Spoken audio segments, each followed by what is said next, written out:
Peace and blessings, beautiful people. Peace and blessings. This is Empress Imani, and welcome to this episode of Sacred Love Lessons. Each of us must confront our own fears, must come face to face with them. How we handle our fears will determine where we go with the rest of our lives, to experience adventure or to be limited by the fear of it. Judy Blume. If this is your first time here, I'm Empress Imani, inspirational teacher of Sacred Love Lessons. I help women to honor the love within so they too can manifest the life of their dreams. We're in Season 4, The Art of Being You, 46 Laws of Spiritual Power, and today we're covering Law 36, Release Fear. Our objective today is to move beyond the feelings of fear and live a successful life. Fear is a natural human emotion that can help us stay safe and avoid danger. However, fear, false evidence appearing real, can also hold us back from pursuing our goals and living our best lives if we surrender our power to it. So over the last week, you guys, I have been watching documentaries on Netflix, and in those documentaries, it was like this common theme in all of them. There was one person who was exerting dominion and control over several other people. In each case, he was using fear as a weapon to control people. He stole their sense of security, money, energy, time, good health, and resources. One woman was under his control for over 10 years. He also ruined their reputations and relationships with others and drained all the trust and goodwill currency from those relationships. What I noticed in each case is that each person surrendered their power to the perpetrator. If you find yourself paralyzed by fear, there are a few things you can do to overcome it and move forward. First of all, let me say, I am not a medical doctor or a medical professional. If you have feelings of overwhelming fear and you need medical attention, seek a licensed medical professional immediately. Also, if you find yourself under the coercive control of someone else, call a trusted source, whether it be a police, a friend, even a stranger, someone that you can trust, and get help immediately. So one of the first things that you want to do to release fear is you want to acknowledge your fear. The first step to overcoming fear is to acknowledge it. Don't try to suppress or ignore your fear. Instead, allow yourself to feel it fully. It's important to accept our fear in order to move beyond it. Admitting you feel these feelings is half the solution. So you want to acknowledge your feelings of fear. Number 2, identify the source of your fear. Once you've acknowledged the feelings of fear, take some time to identify the source of it. What exactly are you afraid of? Is it a specific situation, person, place, or outcome? Once you know what you're afraid of, you can start to develop strategies for overcoming it. So you want to identify the source of your feelings of fear. Number 3, challenge your negative thoughts. When we're afraid, our minds often start to race with negative thoughts.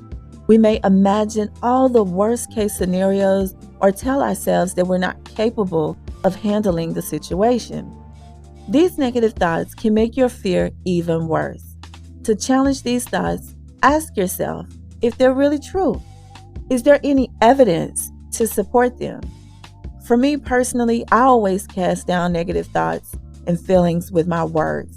For example, when I have feelings of not enoughness or I feel weakness, I say to that, using my words, I am strong. I can do all things through my God-Goddess power that strengthens me. I am strong, and I can do all things through my God-Goddess power that strengthens me. When I have feelings of lack, I say, I am blessed and highly favored. The anointing of God-Goddess rests upon me. I am rich, and everything I touch prospers. I am blessed and highly favored. The anointing of God-Goddess rests upon me.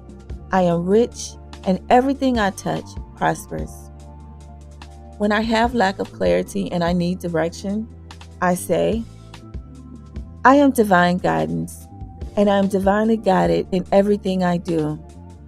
I am divine guidance, and I am divinely guided in everything I do. When I feel unsafe, I say, I am divinely protected. No weapon formed against me shall prosper. I am divinely protected, and no weapon formed against me shall prosper. When I have feelings of feeling unloved, I say, I am love, and I experience love everywhere I go. I am love, and I experience love wherever I go. So those are just a few examples of how I cast down negative thoughts and feelings. Number 4, focus on the benefits of taking action.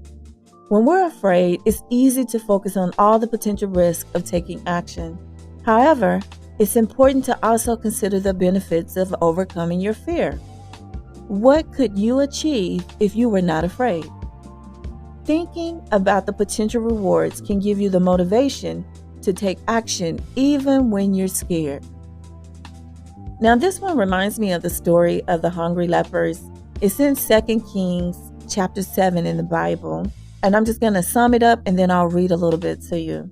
There were 4 lepers that were living outside the city gates. During that time, if you had leprosy, they would outcast you and you would be set apart from everyone else.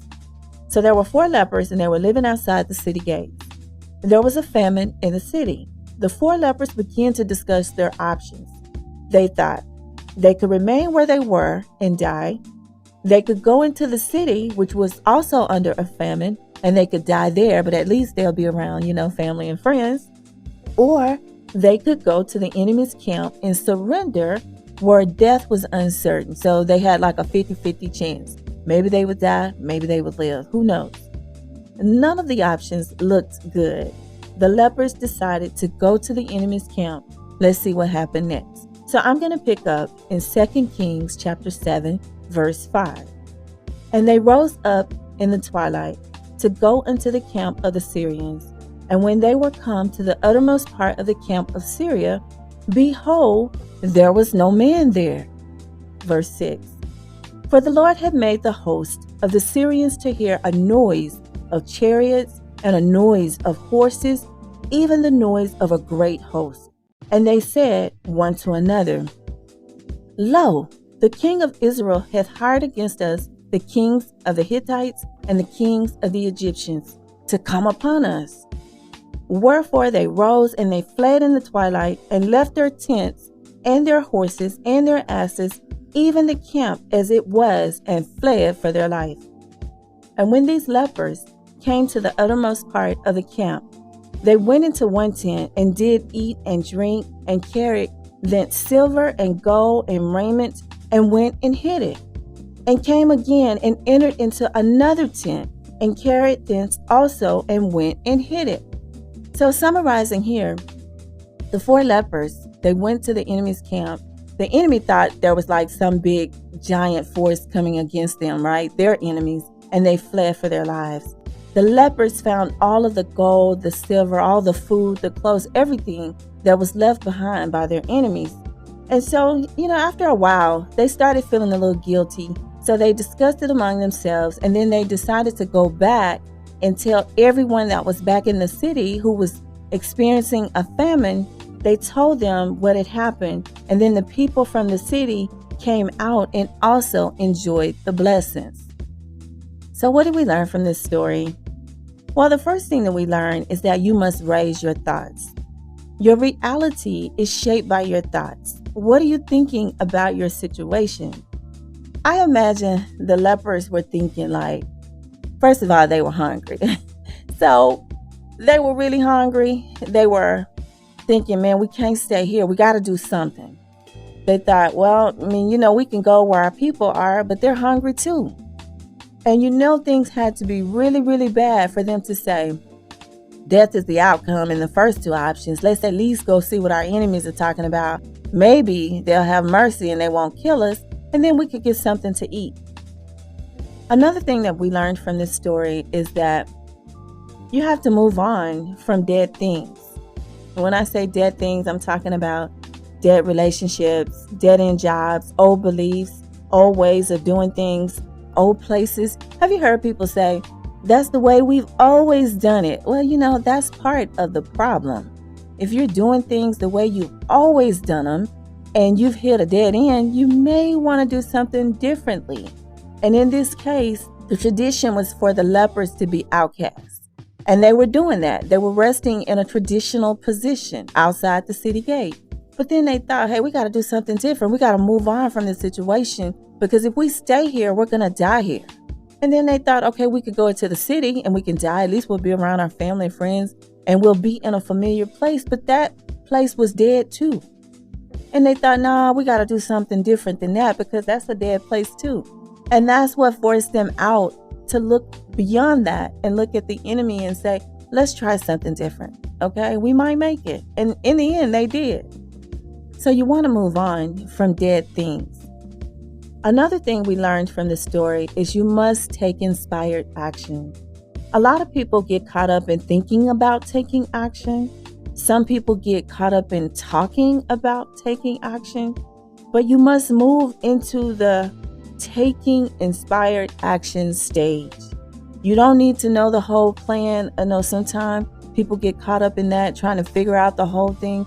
You don't need to know the whole thing. The only thing you need to know right now is the next most appropriate step. That's it. Just one step. Whatever the next best step is, that's all you need to know right now. So you want to take inspired action. Another thing that we learned from this story is that you must share with others. When you share with others, you keep the flow of abundance flowing into your life. That's how you keep the flow going. It's based on the law of giving and receiving, the law of circulation, the law of reciprocity. That's how you keep the flow going. Number 5, take small steps. If your fear is overwhelming, don't try to face it head on all at once. Instead, start by taking small steps. And that just goes to what we learned in the story with the lepers. You don't have to know the whole plan. You don't even have to know the outcome. All you have to know is the next step. What's the next step? That's it. Do that, right?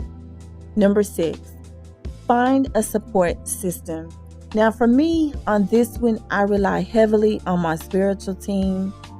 I go inward. I rely heavily on my intuition, heavily on my higher self, my God self. I highly recommend that you turn to your spiritual team. This could be the Most High, your angels, orishas, your ancestors, whatever you consider your spiritual team to be. That's very important. I also understand that sometimes we need people here in the 3D reality. So having people to support you can make a big difference in your ability to overcome fear. Talk to trusted friends, family members, or go see a therapist about your fears. They can offer you encouragement and help you to develop strategies to overcome your fear. With this right here, I highly recommend that you be very careful, very selective about the people that you allow in your ear, the people that you allow in your space, the people that you allow to speak over your situation. Be very careful, very selective, and you want to choose people who are high vibing, who are loving, caring, people who have your best interest at heart.